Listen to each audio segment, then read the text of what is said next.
Hello friend, आपण आजच्या सेक्शनमध्ये पाहणार आहोत effect of pressure on solubility. हा खूप महत्त्वाचा टॉपिक आहे 12वी सायन्स केमिस्ट्रीसाठी आणि भरपूर वेळा क्वेश्चन पण याच्यावरती विचारलेला आहे बोर्ड एक्झाममध्ये. आता effect of pressure on solubility, प्रेशरचा इफेक्ट काय होतो सॉल्युबिलिटीवरती ह्याच्या रिलेटेड आपल्याला हेनरीज लॉ पण आहे. तर pressure has no effect on the solubilities of solids and liquids as they are incompressible. म्हणजे काय सांगायचे, तर प्रेशरचा इफेक्ट होत नाही कुठल्या केसमध्ये, solubilities of the solids and liquids मध्ये प्रेशरचा इफेक्ट होत नाही. तर कोणत्या केसेसमध्ये इफेक्ट होतो, higher the pressure is greatly affect solubility of the gases in liquids. Solubility of gases in liquid मध्ये प्रेशरचा इम्पॅक्ट होतो. Okay, the solubility of the gases increases with increasing the pressure. जर pressure वाढवला तर solubility of the gases in liquids मध्ये आपल्याला increase झालेलं दिसेल.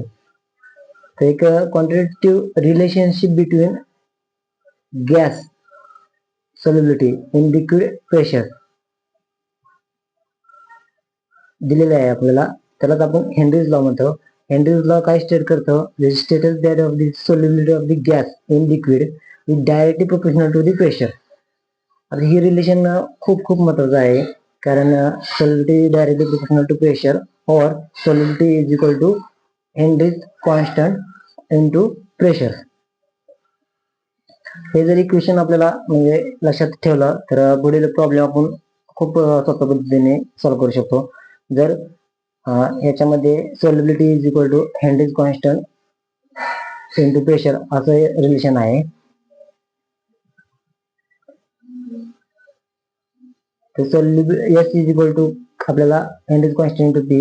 S म्हणजे काय, solubility of the gas, P म्हणजे pressure of the gas in the bar over the solution आणि KH म्हणजे हेनरीज लॉ कॉन्स्टंट. ओके, तर एक प्रॉब्लेम आहे, Henry's law constant for gas methyl bromides इज 0.159 molar atmosphere at 25 degree Celsius. What the solubility of the methyl bromide in water at 25 degree Celsius and partial pressure of this the 0.164 atm. या problem मध्ये काय आपल्याला Henrys law constant gas दिलेला आहे. Okay, आणि solubility विचारली कशी का, सॉल्युबिलिटी किती आहे मिथिल ब्रोमाइडची आणि पार्शियल प्रेशर पण दिलेला आहे.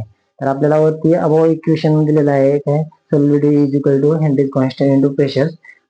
त्यानुसार सहजपणे आपण या इक्वेशन वरनं काढू शकतो. Solubility is equal to 0.159 into 0.164 दिलेलं काय काय आपल्याला हेनरीज कॉन्स्टंट दिलेला आहे, पार्शियल प्रेशर पण दिलेला आहे आणि सॉल्युबिलिटी काढायची. ओके, आणि त्याचं उत्तर आपल्याला 0.026 मोलर. ओके, म्हणजे अशा प्रकारे हेनरीज लॉ खूप सोप्या पद्धतीने देण्यात ठेवू शकतो आपण. परीक्षेला पण जर विचारलं तरी हेनरीज लॉ विचारला तरी आपण सहजपणे इक्वेशन वरनं सांगू शकतो. कुठलं, तर S is equal to Henry's law constant into pressure. Okay, म्हणजे जर सॉल्युबिलिटी तुमची वाढत असेल तर तिथं प्रेशर वाढलेलं असेल. ओके, या इक्वेशन वरनं आपण खूप सोप्या पद्धतीने ध्यानात ठेवू शकतो. हा टॉपिक समजला असल्यास थँक्यू.